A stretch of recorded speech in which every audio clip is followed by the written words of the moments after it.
तो आरक्षण एक ऐसा मुद्दा है जिसको लेकर सियासत कई सालों से चली आ रही है।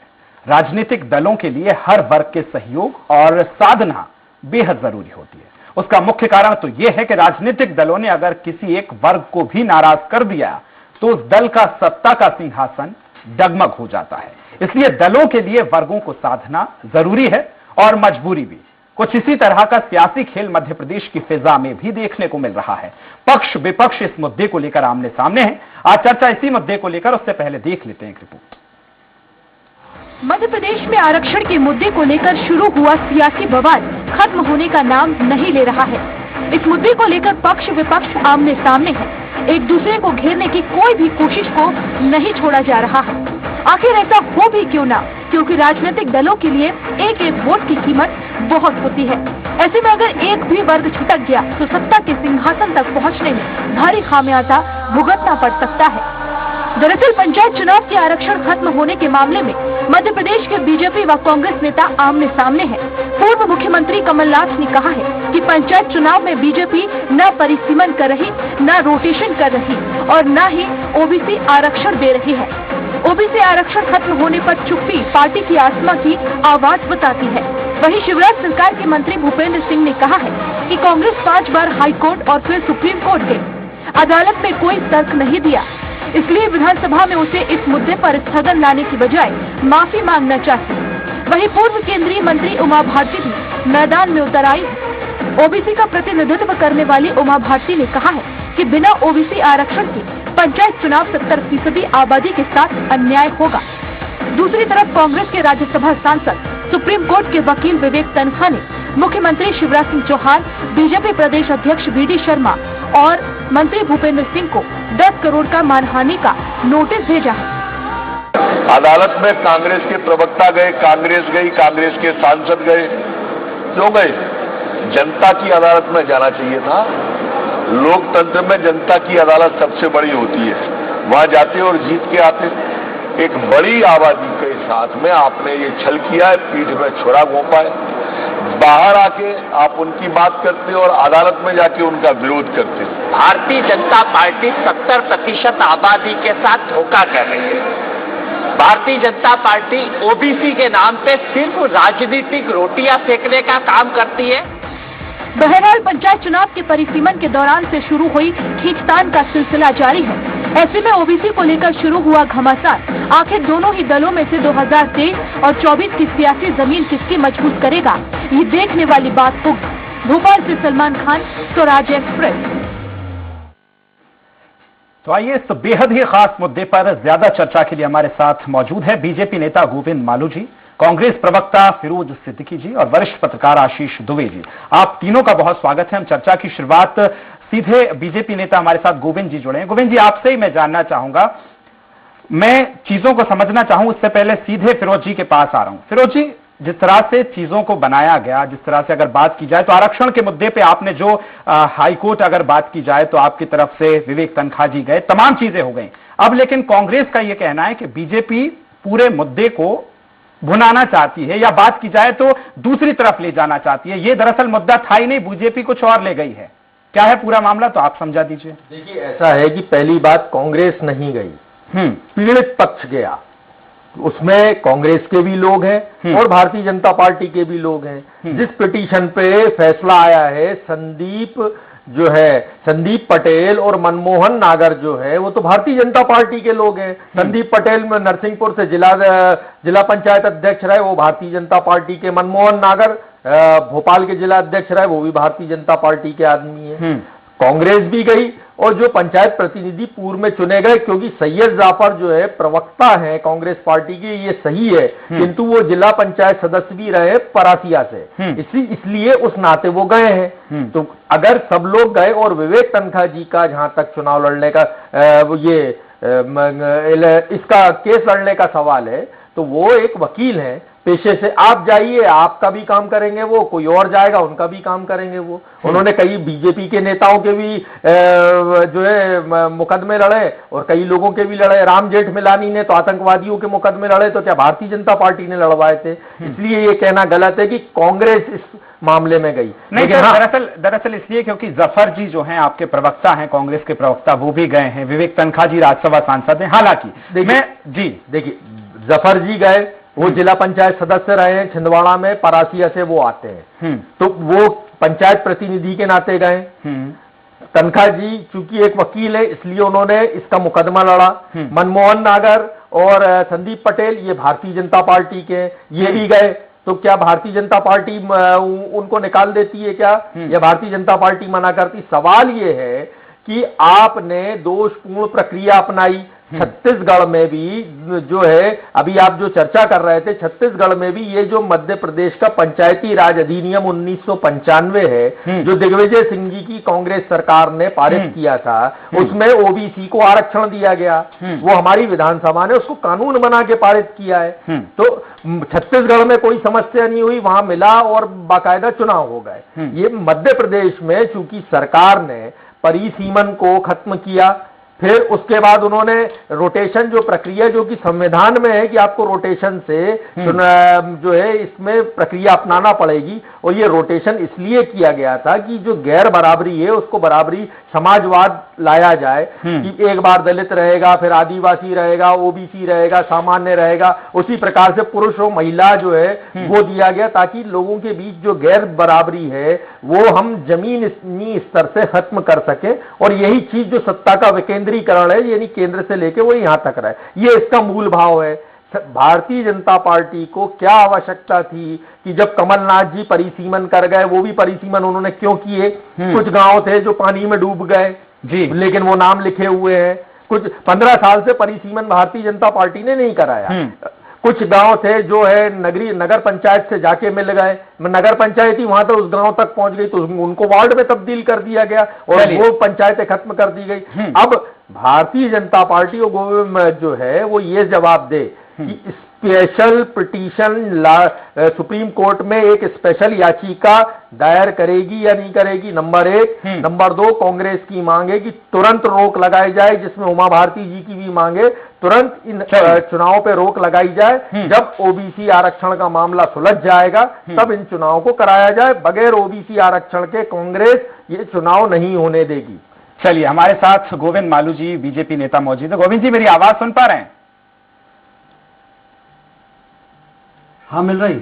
हाँ गोविंद जी, जिस तरह से मैं देख रहा हूँ आप पिछले कई समय से नीचे देख रहे हैं, जो अपडेट आप देख रहे हैं वही मैं आपसे पूछना चाहूंगा। आपकी आज बैठक थी देर शाम, तमाम अगर बात की जाए तो सीएम भी मौजूद थे इस बैठक में। क्या कुछ रणनीति बनाई गई? क्या कुछ जिस तरह से जवाब देना है उसको लेकर कुछ रणनीति बनी है सर?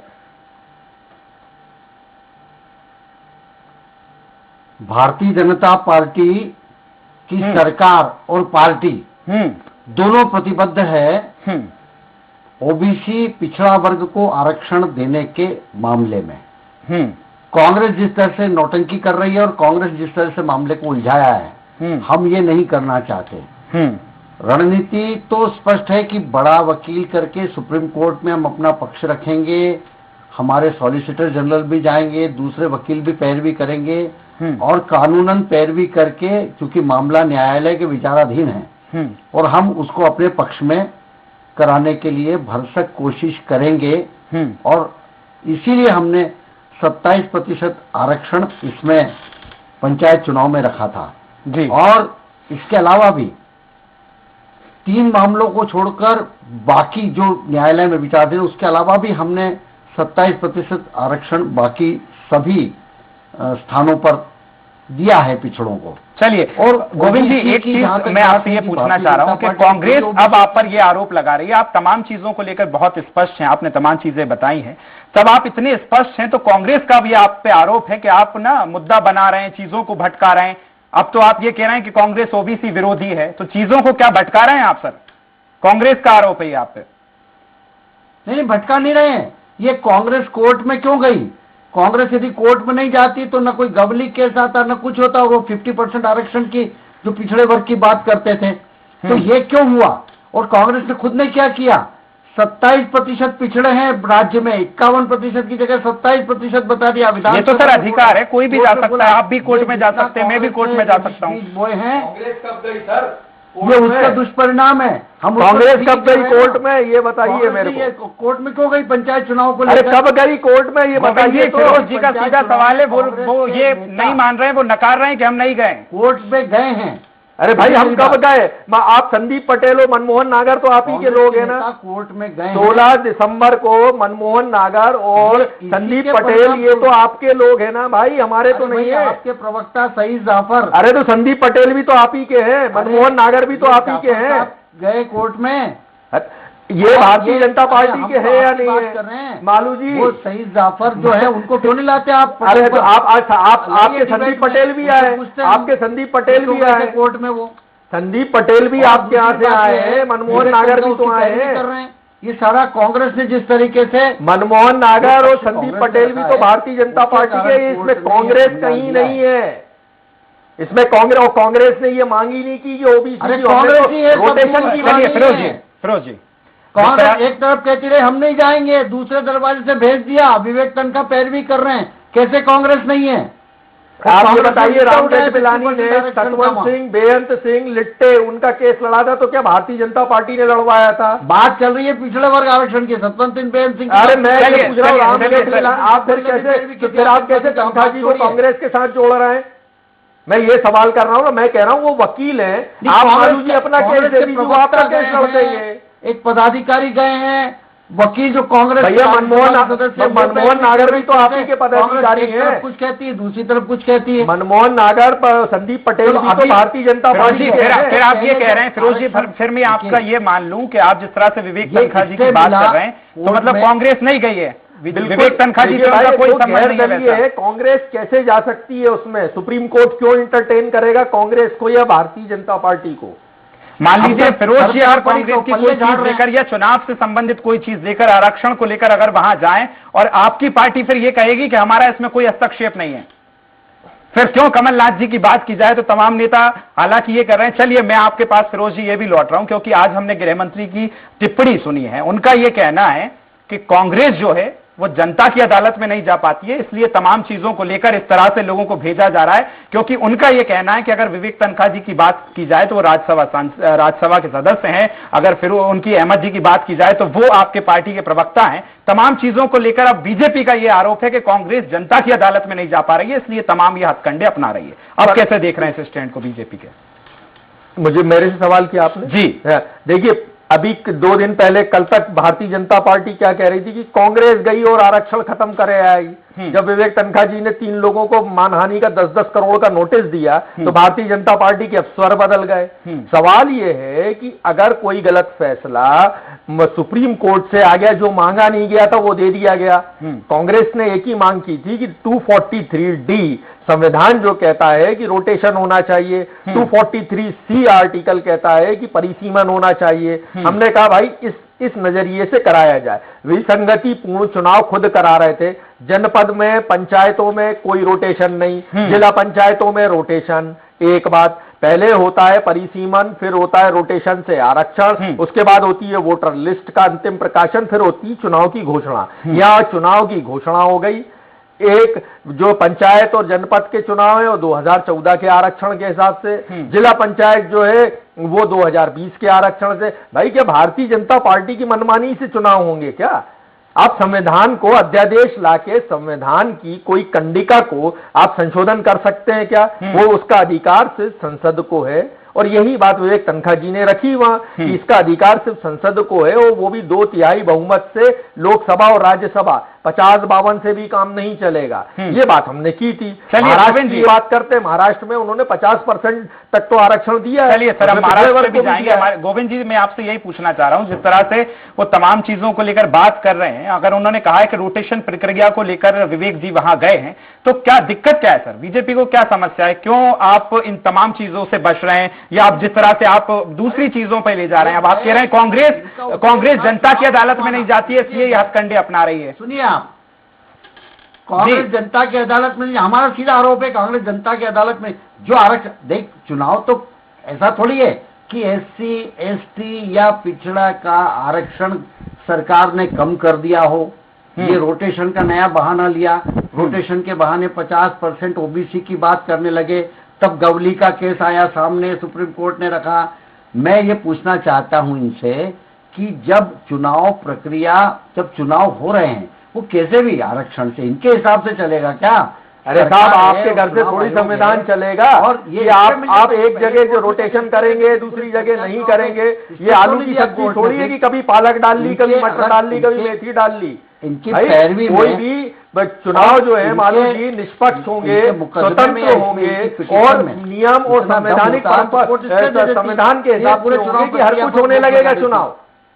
सवाल ये है कि हर कुछ संविधान के हिसाब से हो रहे हैं। छत्तीसगढ़ में यही प्रावधानों से खुद ही रोक देती। आप ये बताइए मालूम जी, पंचायती राज अधिनियम यही छत्तीसगढ़ में लागू है, वहाँ चुनाव हो गए ना, वहाँ सारे जिला पंचायत सदस्य सबका चुनाव हो गया ना, इसी तो हमारे यहाँ हो रहे थे ना भैया, 27 आरक्षण दिया ना। गोविंद जी मैं आपके पास भी लौटूंगा, फिरोज जी मैं आपके पास भी आ रहा हूँ। हम हमारे साथ वरिष्ठ पत्रकार आशीष जी भी मौजूद हैं। आशीष जी आपसे सीधा जानना चाहूंगा, दरअसल इस समय बहुत सारी चीजें हैं, लोग मैं लौट रहा हूँ, गोविंद जी आपके पास लौट रहा हूँ। आशीष जी आपसे मैं ये जानना चाहता हूँ, बहुत सारी चीजें हैं, आरक्षण की बात हो जाए, रोटेशन की बात की जाए, पहले तो जिस तरह से ये पूरा मुद्दा उछला है, आरक्षण आज पिछले एक हफ्ते से बात की जाए तो तमाम लोगों की जुबान पर आरक्षण का मुद्दा है। ये मुद्दा क्या है? आप वरिष्ठ पत्रकार हैं, मैं आपके जरिए दर्शकों को ये चीज बताना चाहता हूं कि ये क्या है और ये तमाम स्टैंड अब जो बीजेपी ले रही है, जो कांग्रेस ले रही है, कैसे इस स्टैंड को एक वरिष्ठ पत्रकार के तौर पर आप देख रहे हैं? आरक्षण का जो मुद्दा है उसके पीछे की जो मूल भावना सब जानते हैं कि जो उस तरह सभी वर्गों को मौका देने का एक उसके पीछे भावना थी, वो उसी के तहत वो सारी चीजें चलती है। लेकिन ये मध्य प्रदेश का जो मसला आया है, ये परिसीमन की लड़ाई से शुरू होते होते ये जिसकी जो परिणति है लगभग यहाँ तक हुई है। तो इसमें दोनों ही दल, क्योंकि दोनों दल ये कहते हैं कि हम डायरेक्टली इसमें इन्वॉल्व नहीं थे, जो कानूनी पछड़े हैं, झगड़े हैं, विवाद है, तो हम उसमें शामिल नहीं थे। लेकिन मूल बात जो है, कोर्ट की उस टिप्पणी को भी देखा जाना चाहिए जिसमें उन्होंने कहा है कि राजनीतिक जो एजेंडे की बात उन्होंने कही है कोर्ट ने प्रकारांतर से, कि उस तरह से इस पर आगे नहीं बढ़ा जाना चाहिए। महाराष्ट्र में भी थोड़े 7 दिन पहले हुआ है और मध्य प्रदेश के लिए भी उसी चीज को उन्होंने आगे बढ़ाया है। तो सवाल ये है कि मध्य प्रदेश में या कहीं भी जहां भी इस तरह के विवाद शुरू होते हैं, या देश भर में भी इस तरह की बात हुई है, लालू नीतीश कुमार और तेजस्वी भी इस बार मामले में प्रधानमंत्री से मिल चुके हैं कि एक्चुअल जनसंख्या के आंकड़े क्या है, सॉरी जनसंख्या जातिगत आंकड़े क्या है, इसको लेकर बात हो चुकी। मूल बात वहीं से शुरू होती है। कोर्ट का जो रुख है, कोर्ट कह चुका है 14% आरक्षण की बात ओबीसी को। मध्य प्रदेश की जनसंख्या जो कहती है 2011 का यदि बात समझी जाए तो मध्य प्रदेश 50.9 मतलब 51% लगभग ओबीसी की बात होती है। लेकिन वो जो डेटा है, जातिगत डेटा है, साफ तौर पर सामने जब जिस वक्त आएगा उस वक्त मुझे लगता है कि ये चीजें ज्यादा सेटल कर पाएंगी कि एक्चुअल स्थिति क्या है। और ये विवाद पूरे देश भर में इसी तरह से हो रहा है कि जातिगत जो सही स्थिति क्या है। और कोई भी सरकार, केंद्र की सरकार कोई भी रही हो, अभी जो है या पहले भी रही हो, वो इस आंकड़े को जारी करने से बचती हैं। इसके पीछे निश्चित तौर पर हम समझ सकते हैं कि वजह क्या होती है, क्योंकि बहुत सारी चीजें साफ नहीं रहे और तो कई चीजें बन जाती हैं, बिगड़ जाती हैं, बहुत सारे लक्ष्य चलते हैं। तो मुद्दा ये है कि एक्चुअल आंकड़े क्या है, वो चीज सामने आ जाए। ये अभी चुनाव की जो बात है, ये चुनाव अभी दो तरफ आ रहे हैं कि चुनाव कराए भी जाएंगे और उतने चुनाव के लिए दूसरी अधिसूचना भी जारी होगी और उस तरह से आगे बढ़ेगा मामला।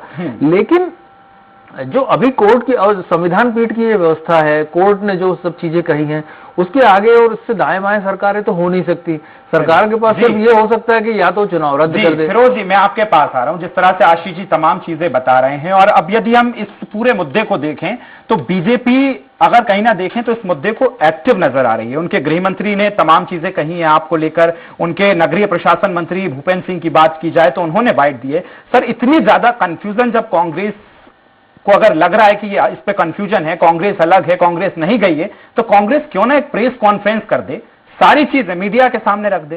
देखिए हमने रखी है, कल हमने प्रेस कॉन्फ्रेंस की थी कमलेश्वर पटेल जी ने, हमने स्पष्ट की है सब बातें कि भाई ये जो हुआ है हमारा कानून था, हमारा कानून जो हमारी विधानसभा ने पारित किया था पिछड़े वर्ग को पंचायती राज अधिनियम 1995 के अंतर्गत, कि हमने उनको आरक्षण दिया है पिछड़ा वर्ग को, उस आरक्षण का पालन होना चाहिए। गलत फैसला आ गया, जो नहीं मांगा था वो दे दिया गया। हाँ। तो जो दे दिया गया, सरकार, कल कमलनाथ जी ने भी ये बात स्पष्ट की शाम को कि सरकार जो है स्पेशल पिटीशन लेके जाए, एक याचिका लेके जाए सुप्रीम कोर्ट में और अपना पक्ष रखे कि भाई हमारा कानून था, हमारी विधानसभा का था और इसको आपने खत्म कर दिया, इसलिए आप इस पर पुनर्विचार कीजिए।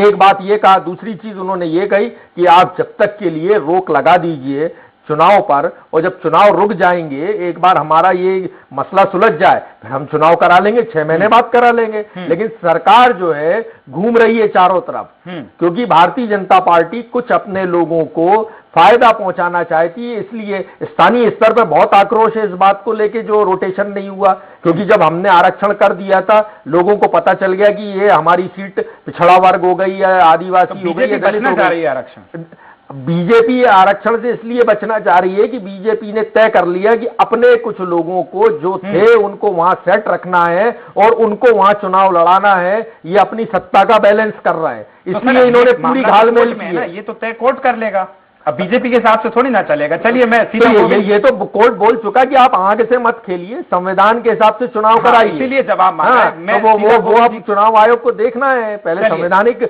आपने त्रुटि की है तो मतलब की है।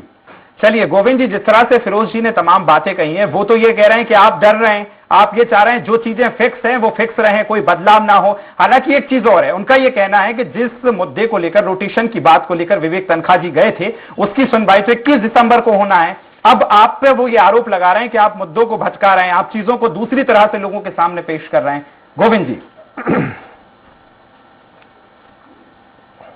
मुद्दों को कौन भटका रहा है ये सब जानते हैं। न्यायालय के सामने कौन गया, पैरवी कौन कर रहा है, वहां पिछड़े वर्ग की बात किसने की, ये भी पूरे देश ने देखा है। ये कोई छिपी हुई बात आपने भी देखा है, हमने भी देखा है। और ये कह रहे, अभी कह रहे 6 महीने बाद चुनाव हो जाएंगे। ये चाहते ही नहीं है चुनाव हो, हम चाहते हैं चुनाव हो। हमने उसमें आरक्षण की व्यवस्था पिछड़े वर्ग के लिए की। अब वो कह रहे हैं कि आप ये जाइए ले, अब सरकार तो कर रही है, सरकार को तो उस पर पूरे दृढ़ता के साथ में न्यायालय में अपना पक्ष और ओबीसी वर्ग का पक्ष रखना है। ये क्या ओबीसी की बात करेंगे? इन्होंने जब फिर से सरकार अभी 15 महीने की बनी, उसमें ओबीसी का मुख्यमंत्री नहीं बनाया। हमने तो जैसी सरकार बनी, हमने जितने मुख्यमंत्री बने तीनों ओबीसी के बने। इन्होंने अरुण यादव को प्रदेश अध्यक्ष पद से हटा दिया, न नेता प्रतिपक्ष बना रहे हैं, न कुछ कर रहे हैं। देखिए, ये कांग्रेस का जो खाने के दांत अलग दिखाने के अलग, ये जो कांग्रेस जो कर रही है वो चूने को शायद समझ के चाट रही है, जिससे इनका जीवन जल रही है। और इसी के कारण कांग्रेस तो कह रही है हम इस मुद्दे में है ही नहीं, वो तो विवेक तनखा जी को रख रहे हैं, इसलिए तो उन्होंने मानहानि का दावा किया है। आज आपने, इन्होंने क्यों बोला 27% आबादी है? सर आप विवेक तनखा जी की बात की ना, अब फिरोज जी ने तो नकार दिया कि कांग्रेस है ही नहीं, शायद इसलिए तो उन्होंने मानहानि की बात कही है आज। अब उल्टा पड़ गया था, तो कांग्रेस नहीं गई। अरे भाई हम कब गए? नेता नहीं गए। अरे तो श्रीमान, हम कब पार्टी ऐसे पार्टी हम कब जाके वहाँ खड़े हुए? लगाता उनका प्रवक्ता लगा रहा है, ठीक है, क्यों नहीं लाते टीवी के सामने ये लोग? बोले वो उन्होंने क्यों लगाई थी पिटीशन, किसके कहने से लगाई थी? आप नंबर लीजिए उनका, बोलिए उनको, बुलाइए उस पर। वो क्यों नहीं जा रहे हैं टेलीविजन पर? इसलिए नहीं जा रहे हैं क्योंकि मालूम है चोर की दाढ़ी में तिनका। अच्छा सर, आज जो बैठक हुई है उसमें क्या रणनीति बनी, क्या जवाब आपकी तरफ से जा रहा है, क्या बीजेपी का स्टैंड होने वाला है अब इस बैठक के बाद? देखिए, सीधी बात यह है, सरकार का, मैंने कहा ना, दृढ़ता के साथ न्यायालय में अपना पक्ष रखेगी। ओबीसी का जो आरक्षण है उस पर पूरी तरह से, उस पर ही हम कब जाएंगे ये बता दीजिए। और हम चूंकि न्यायालय में हैं, क्योंकि प्रकरण न्यायालय में है, हम उसमें न्यायालय में पुरजोर ढंग से, हमारे सॉलिसिटर जनरल भी, हमारे एडवोकेट, कब जा रहे हैं? फिरोज जी पूछ रहे हैं कब जा रहे हैं? कब जा रहे हैं ये तो पूछ रहे हैं। स्पेशल पिटीशन कब लगा रहे हैं आप? जाएंगे ना, हम उसको छोड़ेंगे थोड़ी, हम कह रहे हैं जाएंगे। चलिए गोविंद जी, समय की बहुत कमी है। फिरोज जी, अंतिम प्रतिक्रिया आपकी, जो कि समय बहुत कम है। अब आपने जब मुद्दा उठा दिया तो बीजेपी भी चली जाएगी। फिरोज जी करेंगे कि किस ढंग से ओबीसी के साथ चल चलावा। सवाल ये है कि अभी जो 76 नगरीय निकाय, बहुत जल्दी सर, समय मेरे पास बहुत, 1 मिनट 76 नगर पालिका में जो ग्वालियर बेंच ने निर्णय दिया था कि आप इसमें रोटेशन प्रक्रिया अपनाइए। Bharatiya Janata party supreme court चली गई, नहीं तो नगर पालिका के चुनाव हो जाते। और जो आरक्षण ये कह रहे हैं कि हमने ओबीसी के सब मुख्यमंत्री बनाए, एक भी 27% आरक्षण नहीं दे पाया और आरक्षण और खत्म करवा दिया ओबीसी के मुख्यमंत्री। चलिए फिरोज जी, मैं अब आपके पास लौटूं। आशीष जी, अंतिम प्रतिक्रिया आपकी ले रहा हूं। जिस तरह से कांग्रेस ने तमाम चीजों को लेकर कहा कि हम इन्वॉल्व नहीं है, हालांकि उनके ही अगर बात की जाए तो विवेक तनखा जो जाने माने कांग्रेस के नेता है, राज्यसभा सदस्य हैं, वो लेके गए हैं। बीजेपी का यह आरोप है कि कभी कांग्रेस कहती है कि कांग्रेस नहीं गई है, कभी उसी मुद्दों को लेकर ये बात करते हैं कि हम रोटेशन प्रक्रिया चाहते हैं। लेकिन मैं आपसे ये पूछना चाहता हूं, अब ये जो मुद्दा उठा है इसका हल क्या होगा? और तमाम चीजों की बात की जाए तो क्या ये मुद्दा जो आने वाले चुनाव हैं उसके जरिए उठाया गया है? आशीष, अंतिम प्रतिक्रिया। देखिए, अब इसका हल तो ये है कि चूंकि कानूनी मामला है, इस पर अभी जनवरी के पहले सप्ताह में भी अभी कुछ इसमें मामले सुनवाई वगैरह होने की संभावना है। तो ये मामला अब मुझे लगता है कि बहुत ज्यादा सरकार के पास भी नहीं है और बहुत ज्यादा इसमें कोई एफर्ट, अब क्योंकि अब किस तरह का क्या मोड़ लेता है ये नहीं कह सकते। लेकिन मुझे अब मोटे तौर पे लगता है कि कांग्रेस और भाजपा दोनों ये चुनाव तो कराना चाहती हैं, लेकिन वो अपनी पिच पे खेलना चाहते हैं। वो चाहते हैं कि वो उनकी सुविधा से चुनाव हो, या वो जैसा जो कंफर्टेबली जो पॉलिटिकल पोजीशन बनती है, हालांकि चुनाव पॉलिटिकल नहीं होते हैं ये, लेकिन इसके पीछे पूरी मशीनरी होती है पॉलिटिकल, तो वो अपनी पिच पर चुनाव खेलना चाहते हैं। तो ये इसलिए ये सारा मसला जो है ये उलझ रहा है। अब चुनाव निरस्त कराने की जो बात है, तो चुनाव निरस्त कराने को, चुनाव की प्रक्रिया इतनी आगे बढ़ चुकी है, नॉमिनेशन हो चुके हैं, बहुत सारी मशीनरी इन्वॉल्व हो चुकी है। अब चुनाव यदि निरस्त होने की मांग होती है तो मुझे लगता है कि एक सेक्शन का चुनाव यदि होता है तो भी बहुत ज्यादा, चूंकि आयोग कह चुका है कि मैं चुनाव वो लोग कराना चाहते हैं, तो अगर इसमें चुनाव निरस्त होता है तो फिर ये बात लंबी लटकती है। और जो होती है कि जो लोकतंत्र में जो एक छोटी संस्थाएं होती हैं, जो प्राथमिक जो एक संस्थाएं होती है चुनावी, वो खाली पड़ी हुई हैं। तो इसमें कैसे मतलब इसका तत्काल एक यूनानिमस, अगर दोनों ही ओबीसी का भला चाहते हैं तो फिर उस तरह से आगे बढ़े हों, खुलकर सामने नहीं आ पा रहे हैं, सीधी बात होनी चाहिए। इस तरह कब तक चुनाव लटके रहेंगे? चलिए आशीष जी, आपका, फिरोज जी आपका, गोविंद जी आपका बहुत शुक्रिया आज हमारे साथ इस चर्चा में शरीक होने के लिए। तो अगर बात की जाए तो पिछले एक सप्ताह से अगर हम देखें तो आरक्षण और ओबीसी आरक्षण की अगर बात की जाए तो यह मुद्दा सबकी जुबान पर है। अगर कांग्रेस की तरफ से बात की जाए तो हालांकि विवेक तनखा रोटेशन प्रक्रिया को लेकर हाईकोर्ट में गए। अब कांग्रेस का कहना है कि हमारा इस पे कोई स्टैंड नहीं है, हम तो गए ही नहीं है। हालांकि अब बीजेपी ने यह आरोप लगाया और बीजेपी की तरफ से तमाम नेता सामने आ रहे हैं मीडिया के, और उनका यह कहना है कि कांग्रेस जो है इस मुद्दे को उठाना चाहती है। हालांकि अब देखना होगा कि क्या फैसला होता है। आज जनता मांगे जवाब में मेरे साथ फिलहाल इतना ही, दीजिए इजाजत।